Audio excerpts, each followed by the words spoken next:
സർവശക്തനായ ദൈവത്തിന് മഹത്വം. പ്രിയവായന സുഹൃത്തെ, താങ്കൾക്ക് യേശു കർത്താവിൻ്റെ നാമത്തിൽ സ്നേഹവന്ദനം. ഇന്ന് ഏപ്രിൽ 21, ഒന്നാമത്തെ വായനാഭാഗം യോശുവയുടെ പുസ്തകം 7-ാം അധ്യായം. ഇവിടെ യോശുവയുടെ പുസ്തകത്തിൽ ആദ്യം കാണുന്നത്, ഇന്നലെ നമ്മൾ കണ്ടത് ശബദാർപ്പിത വസ്തുക്കൾ, അതായത് ശബദാർപ്പിതമായതാണ് ആ പ്രദേശവും ആ പ്രദേശത്തുള്ള സാധനങ്ങളൊക്കെയും എല്ലാം ശബദാർപ്പിതമാണ്. ശബദാർപ്പിതമായതിനെ നശിപ്പിക്കുകയല്ല, അത് വീണ്ടെടുക്കാൻ വ്യവസ്ഥയില്ല. അപ്പോൾ അതിനിടയ്ക്ക് വേറൊരു കാര്യം പറയുന്നുണ്ട്. അവിടുന്ന് ദൈവം പറയുന്നുണ്ട്, വെള്ളിയും പൊന്നുമൊക്കെ കൊണ്ടുവന്ന് ദൈവത്തിൻ്റെ ആലയത്തിൽ വെക്കണമെന്ന് പറയുന്നു. ബാക്കി കാര്യങ്ങളെക്കുറിച്ചൊന്നും പറയുന്നില്ല. പക്ഷേ ഇവർ ചെന്നിട്ട് അതിൽ ഒരാൾ, ആഖാൻ, സേരഹിൻ്റെ മകനായ സബ്ദിയുടെ മകനായ കർമ്മിയുടെ മകൻ ആഖാൻ. അപ്പം 4 തലമുറ മുന്നോട്ട് പറഞ്ഞുകൊണ്ടാണ് ആഖാൻ്റെ പേര് അവിടെ പറയുന്നത്. അത് ശബദാർപ്പിത വസ്തുവിൽ നിന്ന് എടുത്തുകൊണ്ട് തൻ്റെ കൂടാരത്തിൽ കൊണ്ട് സൂക്ഷിച്ചു വെച്ചു. അപ്പോൾ ഇത് ദൈവത്തിന് അനിഷ്ടമായി. ഇസ്രായേൽ മക്കളുടെ നേരെ കോപം ജ്വലിച്ചു. ആരെങ്കിലും ചെയ്തതിൻ്റെ കോപമാണ് ഇപ്പോൾ എല്ലാവരുടെയും മേൽ വന്നിരിക്കുന്നത്. ശരി, അതവിടെ നിൽക്കട്ടെ. പിന്നെ രണ്ടാമത് ഹായിലേക്ക് പോവുകയാണ്. അപ്പോൾ ഹായിലേക്ക് പോകുമ്പം അവിടെ യുദ്ധമുണ്ടാകും. ആ യുദ്ധത്തിന് മുമ്പ് ആ ദേശത്തെ അന്വേഷിക്കണം. അതിനുവേണ്ടി ഒറ്റുകാരെ അയച്ചു. ഒറ്റുകാർ വന്ന് പറഞ്ഞു, എല്ലാ ജനവും ഒന്നിച്ച് പോകണമെന്നില്ല, 2000-3000 ആൾക്കാർ പോയാൽ മതി, അത്ര ആൾ കുറച്ചാണ് ഉള്ളത് എന്ന് പറഞ്ഞു. അപ്പം അങ്ങനെ അവർ 3000 പേർ അവിടേക്ക് പോയി. പക്ഷേ ഹായി പട്ടണക്കാരുടെ മുമ്പിൽ നിന്ന് അവർ ഓടിപ്പോയി. 36 പേര് കൊല ചെയ്യപ്പെടുകയും ചെയ്തു, ഇസ്രായേലിൽ. എന്നിട്ട് അവരുടെ പട്ടണവാതിക്കൽ മുടങ്ങിൽ ശെബാരിയും വരെ അവരെ പിന്തുടർന്ന് മലഞ്ചെരുവിൽ വെച്ച് തോൽപ്പിച്ചു. അപ്പം ഇത് സംഭവിക്കാൻ പാടില്ലാത്തൊരു കാര്യമായിരുന്നു. കാരണം ജയിക്കേണ്ട ഒരു ജയം ഇന്ന് തോറ്റിരിക്കുന്നു. മാത്രമല്ല 36 പേര് കൊല ചെയ്യപ്പെട്ടിരിക്കുന്നു. അവരുടെ ജനത്തിൻ്റെ ഹൃദയം വെള്ളം പോലെ ഉരുകിപ്പോയി എന്നാണ് വായിക്കുന്നത്. യോശുവ വസ്ത്രം കീറി യഹോവയുടെ പെട്ടകത്തിന് മുമ്പിൽ ഇസ്രായേൽ മൂപ്പന്മാരും എല്ലാവരുമായിട്ട് തലയിൽ മണ്ണൊക്കെ വാരിയിട്ടുകൊണ്ട് സന്ധ്യ വരെ സാഷ്ടാംഗം വീണ് കിടന്നു. എന്നിട്ട്, അയ്യോ കർത്താവായ യഹോവേ, ഞങ്ങളെ നശിപ്പിപ്പാൻ ഈ അമോര്യരുടെ കയ്യിൽ ഏൽപ്പിക്കേണ്ടതിന് ഈ ജനത്തെ യോർദാനിക്കരെ കൊണ്ടുവന്നത് എന്ത്? ഞങ്ങൾ യോർദാനക്കരെ പാർത്തിരുന്നെങ്കിൽ മതിയായിരുന്നു. യഹോവേ, ഇസ്രായേൽ ശത്രുക്കൾക്ക് പുറം കാട്ടിയ ശേഷം ഞാൻ എന്തു പറയേണ്ടു? കനാന്യരും ദേശനിവാസികളൊക്കെയും കേട്ടിട്ട് ഞങ്ങളെ ചുറ്റുവളഞ്ഞ ഭൂമിയിൽ നിന്ന് ഞങ്ങളുടെ പേർ മായിച്ചു കളയുമല്ലോ. എന്നാൽ നീ നിൻ്റെ മഹത്തായ നാമത്തിന് വേണ്ടി എന്തു ചെയ്യും എന്ന് യോശുവ പറഞ്ഞു. യഹോവ മോശയോട് പറഞ്ഞത്, നീ ഇങ്ങനെ സാഷ്ടാംഗം വീണ് കിടക്കുന്നത് ഇസ്രായേൽ പാപം ചെയ്തിരിക്കുന്നു. ഞാൻ അവരോട് കൽപ്പിച്ചിട്ടുള്ള എൻ്റെ നിയമം അവർ ലംഘിച്ചിരിക്കുന്നു. അപ്പം ഇതൊന്നും അവർക്കെല്ലാം മറവായിരിക്കുന്ന ഒരു കാര്യമാണ്. ആഖാനും ആഖാൻ്റെ കുടുംബാംഗങ്ങൾക്കും മാത്രം അറിയാവുന്ന ഒരു കാര്യം. ഇവർക്കെല്ലാം മറിഞ്ഞിരിക്കും. എന്തുകൊണ്ട് ഈ യുദ്ധം പരാജയപ്പെട്ടു എന്നുള്ളത് അവർക്ക് മനസ്സിലാകുന്നേയില്ല. അപ്പം ഇവിടെ ദൈവം പറയുന്നതാണ്, ഞാൻ നിങ്ങളോട് കൽപ്പിച്ചിട്ടുള്ള നിയമം അവർ ലംഘിച്ചിരിക്കുന്നു, ഇസ്രായേൽ ലംഘിച്ചിരിക്കുന്നു എന്ന് പറയുമ്പോഴും അത് മനസ്സിലാകും. അവർ ശബദാർപ്പിതം എടുത്തിരിക്കുന്നു എന്ന് പറഞ്ഞപ്പോൾ തൊട്ട് കാര്യങ്ങൾ മനസ്സിലായി തുടങ്ങി. അവർ മോഷ്ടിച്ച് മറവ് ചെയ്ത് തങ്ങളുടെ സാമാനങ്ങൾക്കിടയിൽ അതും വെച്ചിരിക്കുന്നു. ആരെന്നുള്ളത് പറയുന്നുമില്ല. അപ്പം അങ്ങനെ പറയാതിരുന്നാൽ അത് കണ്ടുപിടിക്കണമല്ലോ. അപ്പം നീ എഴുതിയിട്ട് ജനത്തെ വിശുദ്ധീകരിച്ച് അവരോട് പറയുക, നാളത്തേക്ക് നിങ്ങളെ തന്നെ ശുദ്ധീകരിപ്പിൻ. ഇസ്രായേൽ എന്നതിൻ്റെ നടുവിൽ ശാപമുണ്ട്, ശാപം നിങ്ങൾ നീക്കിക്കളയും വരെ ശത്രുക്കളുടെ മുമ്പിൽ നിൽപ്പാൻ നിനക്ക് കഴിയുകയില്ല എന്നിങ്ങനെ ഇസ്രായേലിൻ്റെ ദൈവമായ യഹോവ കൽപ്പിക്കുന്നു. അപ്പോൾ രാവിലെ ഗോത്രമായിട്ട് എല്ലാ ഗോത്രങ്ങളും വന്നു. ആ ഗോത്രങ്ങൾ വരുമ്പം എനിക്ക് തോന്നുന്നു അത് നറുക്കിട്ടായിരിക്കും അതെടുക്കുന്നത്. നറുക്ക് പറയുന്നുണ്ടല്ലോ, നറുക്ക് എൻ്റെ വിധാനം ദൈവത്തെങ്കിലാണെന്ന്. അപ്പം നറുക്ക് ഒരു ദൈവഹിതം അറിയാനൊരു നല്ലൊരു കാര്യമാണ്. നമ്മൾ ബൈബിളിൽ കാണുന്നൊരു പ്രധാനപ്പെട്ട കാര്യമാണ് അത്. ആ തരത്തിൽ അതിനെ നറുക്കിടുമ്പോഴത്തേക്ക് അവിടെ പിടിക്കപ്പെടുന്നത് യഹൂദ ഗോത്രം പിടിക്കപ്പെടും. അതിനിടയ്ക്കൊരു കാര്യം, ശബദാർപ്പിത വസ്തുവോട് പിടിപ്പെടുന്നവനെയും അവനുള്ള സകലത്തെയും തീയിലിട്ട് കളയണം. അവൻ യഹോവയുടെ നിയമം ലംഘിച്ച് ഇസ്രായേൽ വഷളത്തിനും പ്രവർത്തിച്ചിരിക്കുന്നു. അപ്പോൾ അത് പറഞ്ഞിട്ടാണ് ഇത് ചെയ്യുന്നത്. അത് കഴിഞ്ഞ് യഹൂദ ഗോത്രം പിടിക്കപ്പെട്ടു. വീണ്ടും യഹൂദ ഗോത്രത്തിലെ കുലങ്ങൾ അടുത്തു വന്നു. കുലങ്ങളെല്ലാം നറുക്കിട്ടു. അപ്പോൾ സർഹിയ കുലം പിടിക്കപ്പെട്ടു. സർഹിയ കുലത്തെ കുടുംബമായി വരുത്തി കുടുംബമായി നറുക്കിട്ടു. അപ്പം സബ്ദി കുടുംബം പിടിക്കപ്പെട്ടു. സബ്ദി കുടുംബം ആയിക്കഴിഞ്ഞ് ബാക്കി എല്ലാവരും മാറി. സബ്ദി കുടുംബം മാത്രമായി. സബ്ദി കുടുംബത്തിൽ നിന്ന് ആളാം പ്രതി ആളുകളെ വരുത്തി. ഏതൊക്കെ ആണ് ചെയ്തത്? അപ്പോൾ യഹൂദ ഗോത്രത്തിൽ സേരഹിൻ്റെ മകനായ സബ്ദിയുടെ മകനായ കർമ്മിയുടെ മകൻ ആഖാൻ പിടിക്കപ്പെട്ടു. യോശുവ ആഖാനോട്, മകനെ, നീ ഈ ചെയ്തത് എന്താണ്? ഇത്രയും ദൈവത്തോട് ഇങ്ങനെ ചെയ്തത് എന്താണ് എന്ന് ചോദിക്കുമ്പോൾ അതൊന്നും മറച്ചു വയ്ക്കാതെ പറയാൻ പറയും. അപ്പം ആഖാൻ പറഞ്ഞു, ഞാൻ ഇസ്രായേലിൻ്റെ യഹോവയോട് പിഴച്ച് ഇന്നത് ചെയ്തിരിക്കുന്നു. സത്യം, കൊള്ളയുടെ കൂട്ടത്തിൽ വിശേഷമായൊരു ബാബിലോന്യ മേലങ്കിയും 200 ശേക്കൽ വെള്ളിയും 50 ശേക്കൽ തൂക്കമുള്ള ഒരു പൊൻകട്ടിയും കണ്ടു മോഹിച്ച് എടുത്തു. അവ എൻ്റെ കൂടാരത്തിൻ്റെ നടുവിൽ നിലത്ത് കുഴിച്ചിട്ടിരിക്കുന്നു എന്ന് പറയാൻ യോശുവ ദൂതന്മാരെ അയച്ചു. അവരായപ്പോൾ ഇത് കണ്ടെത്തി ഇസ്രായേൽ മക്കളുടെ അടുക്കൽ കൊണ്ടുവന്നു യഹോവയുടെ സന്നിധിയിൽ വെച്ചു. അപ്പോൾ എല്ലാവരും കൂടി ചേർന്ന് ആഖാൻ്റെ വെള്ളി, മേലങ്കി, പൊൻകെട്ടി, ഈ മോഷ്ടിച്ച സാധനങ്ങൾ, അവൻ്റെ പുത്രിമാർ, അവൻ്റെ കാള, കഴുത, ആട്, കൂടാരം, ഇങ്ങനെ അവനുള്ള സകലവുമായി ആഖോർ താഴ്വരയിലേക്ക് കൊണ്ടുപോയി. കൂടാരം ഉൾപ്പെടെ കൊണ്ടുപോകാൻ നീ ഞങ്ങളെ വലിച്ചത് എന്തിനെന്ന് പറഞ്ഞുകൊണ്ട്, ദൈവം നിന്നെ വലയ്ക്കും എന്ന് പറഞ്ഞ് ഇസ്രായേലല്ലേ അവന് കല്ലെറിഞ്ഞ് അവരെല്ലാവരും കൊന്നു. അവരെ തീയിലിട്ട് ചുട്ടുകളയുകയും കല്ലെറിയുകയും ചെയ്തു. അപ്പോൾ ആഖോർ താഴ്വരയിലേക്ക് കൊണ്ടുപോയെന്നാണല്ലോ പറയുന്നത്. അപ്പോൾ ഇങ്ങനെ സംഭവിച്ചത് കൊണ്ടാണ് അതിന് ആഖോർ താഴ്വര എന്ന പേര് വന്നത്. എന്നിട്ട് അതിൻ്റെ പുറത്ത് ഈ എറിഞ്ഞ കല്ലുകളെല്ലാം കൂടി അതിൻ്റെ ഒരു വലിയ കൂമ്പാരമായി. ലക്ഷക്കണക്കിന് ആൾക്കാർ എറിയുന്നതല്ലേ, അപ്പോൾ കൈ കിട്ടുന്നവനൊക്കെ എടുത്ത് എറിയുന്നുണ്ട്. എറിയുമ്പം അതിന് മാത്രം കല്ല് അതൊരു കൂമ്പാരമായിട്ട് ഈ ആളുകളുടെയും എല്ലാത്തിൻ്റെയും മേളിൽ കൂടി അതവിടെ ഇന്ന് വരെ പറഞ്ഞു വരുന്നു. ആഖോർ താഴ്വര എന്ന് ഇന്ന് വരെ പറഞ്ഞു വരുന്നു എന്നാണ് വായിക്കുന്നത്. ഇവിടെ നമ്മൾ കാണുന്നത് ദൈവത്തിൻ്റെ കോപം ചെയ്യരുതെന്ന് പറയുന്നത് ചെയ്യുമ്പോൾ ദൈവത്തിൻ്റെ കോപത്തിൻ്റെ ഒരു അളവാണ് നമ്മളിവിടെ കാണുന്നത്. ആ കോപത്തിൻ്റെ അളവെന്ന് പറയുന്നത് ഒരു ജനം, ലക്ഷക്കണക്കിന് വരുന്ന ജനം, അവരിൽ നിന്ന് പുറപ്പെട്ടു പോയ 20,000-ഓളം ആൾക്കാർ, അവരിൽ നിന്ന് വീണ്ടും 3,000 പേർ മതിയാവുമെന്ന് പറയുന്ന ഒരു ചെറിയ യുദ്ധത്തെ തോറ്റു പിന്മാറി 36 പേർ മരിക്കുകയൊക്കെ ചെയ്യും. 3,000-ൽ 36 മരിക്കുന്നത്.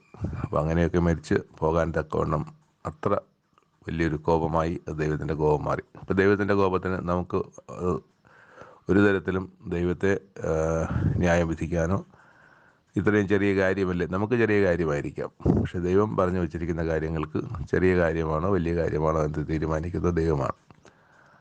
അതുകൊണ്ട് നമ്മളാണ് സൂക്ഷിക്കേണ്ടത്, വിശ്വാസികളായിരിക്കും നമ്മളാണ് സൂക്ഷിക്കേണ്ടത്, നമുക്ക് ഇത്തരം കാര്യങ്ങൾ വരാതിരിക്കാൻ. അപ്പോൾ എന്ത് പറ്റി? നമ്മുടെ ജീവിതത്തിൽ, നമ്മുടെ ഒരു കുടുംബത്ത് അല്ലെങ്കിൽ നമ്മുടെ സഭകളിൽ ഒക്കെയും നടക്കുന്ന വലിയ പാവങ്ങൾക്ക് അതിന് സഭയായിട്ട് ചിലപ്പം അതിന് മറുപടി പറയേണ്ടി വരും. സഭയായി തന്നെ അതിൻ്റെ കുറ്റങ്ങൾ വഹിക്കേണ്ടി വരും. സഭയായി തന്നെ അതിൻ്റെ ശിക്ഷയും വഹിക്കേണ്ടി വരും. അതുപോലെ കുടുംബത്തിനകത്ത് ഒരാൾ ചെയ്യുന്ന തെറ്റിന് ആ കുടുംബം മുഴുവൻ അതിൻ്റെ ശിക്ഷ അനുഭവിക്കേണ്ടി വരുമായിരിക്കണം. അങ്ങനെയാണ് മനസ്സിലാക്കുന്നത്. അപ്പം അതുകൊണ്ട് എല്ലാവരും സൂക്ഷിച്ചിരിക്കേണ്ടത് ആവശ്യമാണ്. അപ്പം ഇവിടെ വന്നത് വളരെ സങ്കടകരമായ കാര്യമാണ്. ആഖാൻ്റെ ഭാര്യ, ആഖാൻ്റെ മക്കൾ, ആൺമക്കൾ, പെൺമക്കൾ, ആട്, മാട്, കാള, കൂടാരം, എല്ലാം വസ്തുവകകൾ എല്ലാം നശിപ്പിക്കപ്പെടുകയാണ്. അങ്ങനൊരു കുലമേ പിന്നെ ഇല്ല. അവരുടെ കൊച്ചുമക്കൾ ഒന്നും പിന്നെ ഇല്ല. അങ്ങനൊരു തലമുറ പിന്നെ ബാക്കി വെക്കാതെ വണ്ണം അത് നീങ്ങിപ്പോവുകയാണ്. അപ്പോൾ അതൊരു ആവശ്യമാണെന്നാണ് ദൈവത്തിൻ്റെ, അതോ ഇനി ഭൂമിയിൽ അത് വേണ്ട എന്ന് ദൈവം തീരുമാനിച്ചു. അത് പ്രകാരം അവർക്ക് കൽപ്പന കൊടുക്കുകയും ആ ജനം, ദൈവമല്ല കൽപ്പന ചെയ്തത്, ദൂതന്മാരുമല്ല അത് ചെയ്തത്, ജനം തന്നെയാണ് അത് ചെയ്തത്. ജനത്തെ കൊണ്ടാണ് ദൈവം ചെയ്യിച്ചത്. അതാണ് നമ്മളിവിടെ കാണുന്ന ഒരു സങ്കടകരമായ ഒരു കാര്യത്തിലൂടെ ഒരു വലിയ സത്യം നമുക്ക് വെളിപ്പെട്ട് കിട്ടുകയാണ്. രണ്ടാമത്തെ വായനാഭാഗം യെശയ്യാ പ്രവാചകൻ്റെ പുസ്തകം 11-ാം അധ്യായം. ഇവിടെ ആദിയിൽ തന്നെ യേശുക്രിസ്തുവിനെ കുറിച്ചുള്ള ഒരു പ്രവചനത്തോടെയാണ് തുടങ്ങുന്നത്. അപ്പോൾ അതിൻ്റെ മേളിൽ നമ്മൾ വായിച്ചിട്ടുണ്ടല്ലോ, ഇവർക്ക് വരാനിരിക്കുന്ന സംഗതിയും അതുപോലെ നഫ്താലി, സെബുലൂൻ ഗോത്രങ്ങൾ ഇരിക്കുന്ന സ്ഥലത്ത് അവർക്ക് ലഭിക്കുന്ന ദൈവിക സന്തോഷത്തിനെ കുറിച്ചൊക്കെ യേശുക്രിസ്തുവിൻ്റെ വരവോട് ഗലീല പ്രദേശങ്ങളിൽ അതിനെക്കുറിച്ചൊക്കെ നമ്മൾ വായിച്ചിട്ടാണ് ഇപ്പോൾ അവിടെ വരുന്ന ബാക്കി കാര്യങ്ങളെ സംബന്ധിച്ചൊക്കെ, നാശത്തെ സംബന്ധിച്ചോ അല്ലെങ്കിൽ ശിക്ഷയെ സംബന്ധിച്ചൊക്കെ പറഞ്ഞിട്ട് അതിൻ്റെ അവസാനം എഴുതിയിരിക്കുന്നത് ലെബനോനും ബലവാൻ്റെ കയ്യാൽ വീണു പോകും എന്ന് പറഞ്ഞാണ് ഇന്നലെ നമ്മൾ വായിക്കുന്നത്. വായിച്ച് അവസാനിപ്പിക്കുന്നത്. എന്നാൽ ഇശായിയുടെ കുറ്റിയിൽ നിന്നൊരു മുള പൊട്ടി പുറപ്പെടും. ഇശായിയുടെ കുറ്റിയിലാണല്ലോ യേശുക്രിസ്തു. ഇശായിയുടെ മകനായ ദാവീദിൻ്റെ മകൻ. ഇങ്ങനെയുള്ള പാരമ്പര്യത്തിലാണ് യേശുക്രിസ്തു, അതായത് യഹൂദ ഗോത്രത്തിൽ ആണല്ലോ യേശുക്രിസ്തുവും ജനിക്കുന്നത്. ഇശായിയുടെ കുറ്റിയിൽ നിന്നൊരു മുള പൊട്ടി പുറപ്പെടും. അവൻ്റെ വേരുകളിൽ നിന്ന് ഫലം കായ്ക്കും. ഒരു കൊമ്പ് ഫലം കായ്ക്കും. അവൻ്റെ മേൽ യഹോവയുടെ ആത്മാവ് വസിക്കും. ആ ഒരു കൊമ്പ് ആണ് യേശുക്രിസ്തു എന്ന കൊമ്പ്. അവൻ്റെ മേൽ യഹോവയുടെ ആത്മാവ് വസിക്കും. ജ്ഞാനത്തിൻ്റെയും വിവേകത്തിൻ്റെയും ആത്മാവ്, ആലോചനയുടെയും ബലത്തിൻ്റെയും ആത്മാവ്, പരിജ്ഞാനത്തിൻ്റെയും യഹോവ ഭക്തിയുടെയും ആത്മാവ് തന്നെ. അവൻ്റെ പ്രമോദം യഹോവ ഭക്തിയിലായിരിക്കും. അത്രയും ഒരു മനുഷ്യൻ്റെ സന്തോഷവും പ്രമാദവും ഏറ്റവും കൂടുതൽ ദൈവത്തിലാണ്, അല്ലെങ്കിൽ ദൈവത്തിൻ്റെ ഭക്തിയിലായിരിക്കുന്ന ഒരു മനുഷ്യനെ നമ്മൾ കാണുന്ന യേശുക്രിസ്തുവാണ്. അത്രത്തോളം യഹോവ ഭക്തിയിൽ പ്രമോദം കണ്ട ഒരു മനുഷ്യനെ നമുക്ക് കാണാൻ സാധിക്കില്ല. അവൻ്റെ പ്രമോദം യഹോവ ഭക്തിയിലായിരിക്കും. അവൻ കണ്ണുകൊണ്ട് കാണുന്നത് പോലെ ന്യായപാലനം ചെയ്യുകയില്ല, ചെവി കൊണ്ട് കേൾക്കുന്നത് പോലെ വിധിക്കുകയുമില്ല. അവൻ ദരിദ്രന്മാർക്ക് നീതിയോടെ ന്യായം പാലിച്ചു കൊടുക്കുകയും ദേശത്തിലെ സാധുക്കൾക്ക് നേരോട് വിധി കൽപ്പിക്കുകയും ചെയ്യും. തൻ്റെ വായ എന്ന വടി കൊണ്ട് അവൻ ഭൂമിയെ അടിക്കും. തൻ്റെ അധരങ്ങളുടെ ശ്വാസം കൊണ്ട് ദുഷ്ടനെ കൊല്ലും. നീതി അവൻ്റെ നടുക്കെട്ടും വിശ്വസ്തത അവൻ്റെ അരക്കച്ചയുമായിരിക്കും. ചെന്നായി കുഞ്ഞാടിനോടുകൂടി പാർക്കും. പുള്ളിപ്പുലി കോലാട്ട് കുട്ടിയോടുകൂടി വസിക്കും, കിടക്കും. അപ്പോൾ ഇങ്ങനെയുള്ള കാര്യങ്ങളൊക്കെയാണ് അവിടെ പറഞ്ഞത്. എന്നിട്ട് അതിൻ്റെ 9-ാമത്തെ വാക്യത്തിൽ സമുദ്രം ഇതൊക്കെ നടക്കാനിരിക്കുന്ന കാര്യങ്ങളാണ്. കുറേ കാര്യങ്ങൾ നടന്നതും നടക്കാനിരിക്കുന്നതുമായ കാര്യങ്ങളാണ് ഈ ഇത്രയും ചെറിയൊരു ഭാഗത്ത് വലിയൊരു പ്രവചനത്തിൽ എഴുതിയിരിക്കുന്നത്. വലിയ പ്രവചനം വലുതാണ്. ചെറിയ അധ്യായവും ചെറിയ വാക്യങ്ങളും മാത്രം ഉപയോഗിച്ചിട്ടുള്ളൂ, കുറച്ച് ഉപയോഗിച്ചു. പക്ഷേ വലിയ വലിയ പ്രവചനമാണ് ഇവിടെ നടന്നിരിക്കുന്നത്. എന്നിട്ട് പറഞ്ഞിരിക്കുന്നത് സമുദ്രം വെള്ളം കൊണ്ട് നിറഞ്ഞിരിക്കുന്നത് പോലെ ഭൂമി യഹോവയുടെ പരിജ്ഞാനം കൊണ്ട് പൂർണ്ണമായിരിക്കാൻ എൻ്റെ വിശുദ്ധ പർവ്വതത്തിലെങ്ങും ആരും ഒരു ദോഷമോ നാശമോ ചെയ്യുകയില്ല. അപ്പം നമ്മൾ ഇവിടെ പറയുമല്ലോ, ഞാനും ആദ്യം പറയാം, ദൈവത്തിനാം മഹത്വപ്പെടുമാറാകട്ടെ, ദൈവമേ അങ്ങ് മഹത്വപ്പെടുമാറാകട്ടെ, ഭൂമി മുഴുവൻ അങ്ങയുടെ പരിജ്ഞാനം കൊണ്ട് നിറയട്ടെ എന്നൊക്കെ പറയുമ്പോൾ ദൈവത്തിൻ്റെ നാമം മഹത്വപ്പെടുമാറാകട്ടെ എന്ന് പറയുമ്പോൾ ദൈവത്തിൻ്റെ നാമം മഹത്വമുള്ളതല്ലേ എന്ന് ചോദിക്കാം. നമ്മുടെ ആശയം ഇതാണ്, സകല ഭൂമിയും ദൈവത്തിൻ്റെ നാമം കൊണ്ട് മഹത്വപ്പെടുമാറാകട്ടെ എന്നാണ്. ഇന്ന് വളരെ ചുരുക്കം ആളുകൾക്ക്, വളരെ ചുരുക്കം, എല്ലാ ക്രിസ്തീയ ലോകങ്ങൾക്കുള്ള എല്ലാവർക്കും എന്ന് പോലും പറയാനൊക്കാത്ത വിധം വളരെ ചുരുക്കം ജനത്തിനാണ് ഈ സത്യദൈവത്തെ അറിയുന്നത്. ആ അറിവ് എന്ന് പറയുന്നത്, അതായത് യഥാർത്ഥ ദൈവത്തെ, യേശുക്രിസ്തുവിൻ്റെയും കൂടെ ദൈവത്തെ അറിയുന്ന ജനം ലോകത്ത് വളരെ ചുരുക്കമാണ്. അത് അറിഞ്ഞ് ലോകത്തെ സകല മനുഷ്യരും യഹോവയായ ദൈവത്തെ അറിയുമ്പോഴാണ്, യേശുക്രിസ്തുവിൻ്റെ ദൈവത്തെ അറിയുമ്പോഴാണ് ഈ ലോകം ദൈവത്തിൻ്റെ നാമത്താൽ മഹത്വപ്പെടുന്നത്, അല്ലെങ്കിൽ ദൈവത്തിൻ്റെ പരിജ്ഞാനം കൊണ്ട് ഭൂമി നിറയപ്പെടുന്നത്.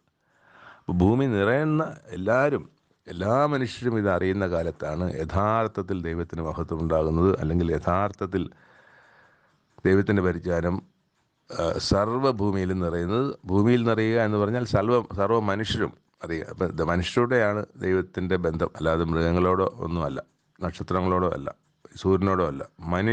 മനുഷ്യരോട് മാത്രം. ആ മനുഷ്യർ ദൈവത്തെ അറിയുന്നതാണ് ദൈവത്തിന് ആഗ്രഹവും.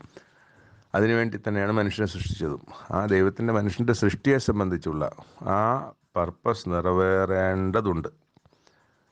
ആദ്യ കാലത്ത് ആദവും ഹവ്വയും ആണെങ്കിൽ അവർ രണ്ടുപേരും പറഞ്ഞിരിക്കുന്നു. അപ്പോൾ ഭൂമി അവർ പാപം ചെയ്യുന്നവരെ ദൈവത്തിൻ്റെ പരിജ്ഞാനം കൊണ്ട് നിറഞ്ഞിരിക്കുന്നു എന്ന് പറയുന്നതിൽ ഒരു തെറ്റുമില്ല. കാരണം രണ്ടുപേർ മാത്രമേ ഉള്ളൂ എന്ന് നമുക്ക് ബൈബിളിൽ വെച്ച് പറയാം. എന്നാൽ ജനം കൂടി വന്നപ്പോൾ അപ്പം ദൈവത്തെ അറിയുന്ന ആളുകളുടെ എണ്ണം കുറഞ്ഞ് പുതിയ തലമുറ വരുന്തോറും കുറഞ്ഞാണ് വരുന്നത്, ഒരു പെർസെൻറ്റേജ് എടുക്കുമ്പം. എന്നാൽ സർവ്വഭൂമിയും ദൈവത്തെ അറിയുന്ന ഒരു കാലം വരും.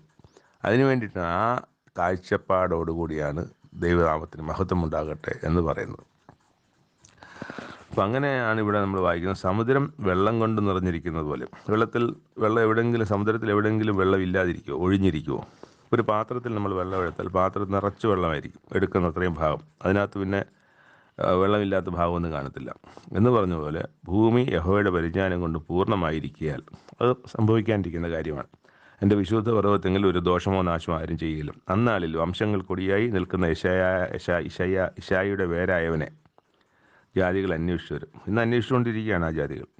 യേശുക്രിസ്തു അന്വേഷിക്കുകയും യേശുക്രിസ്തു അങ്ങോട്ട് ദൈവമക്കളെ അയച്ചുമൊക്കെ അറിഞ്ഞുകൊണ്ടിരിക്കുന്ന കാലത്ത് 2000 വർഷമായിട്ട് അത് സംഭവിച്ചുകൊണ്ടിരിക്കുകയാണ്.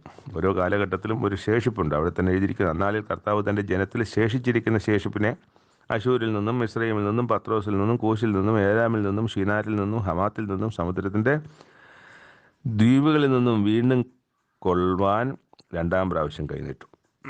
അപ്പോൾ വീണ്ടും യേശുക്രിസ്തു വരുമ്പോൾ അവൻ ചെയ്യുന്ന കാര്യത്തിന് 2-ാം പ്രാവശ്യവും കൈനീട്ടും. അപ്പോൾ അവരെല്ലാം വീണ്ടും കൊള്ളും.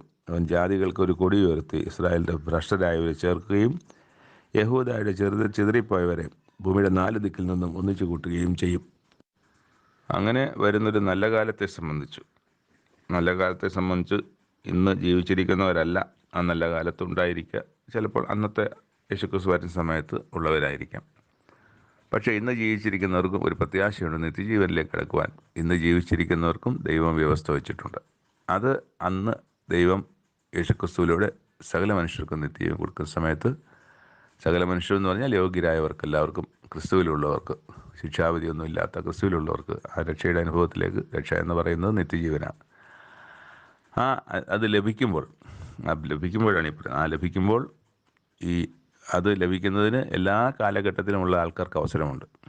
യേശുക്രിസ്തു വരുന്ന സമയത്ത് സംഭവിക്കുന്നതും പിന്നീട് അന്ത്യകാലത്തും 2-ാം ന്യായവിധിയുടെ സമയത്തും അന്ത്യന്യായവിധിയുടെ സമയത്തും ഒക്കെ ഈ നിത്യജീവനിലേക്ക് കടന്നു വരുന്ന ആൾക്കാർ, രൂപാന്തരം പ്രാപിക്കുന്നവർ, മരിച്ചവർ ഉയർത്തെഴുന്നേൽക്കുന്നത് ഒക്കെയും അതാത് കാലത്ത് സംഭവിക്കുമ്പോൾ അവരെല്ലാവരും ചേർന്ന് സകല ഭൂമിയും യഹോവയുടെ മഹത്വം കൊണ്ട് നിറയുന്ന ഒരു കാലത്ത് 1000 ആണ്ടിൻ്റെ അവസാനത്തോളം അതും സംഭവിക്കും.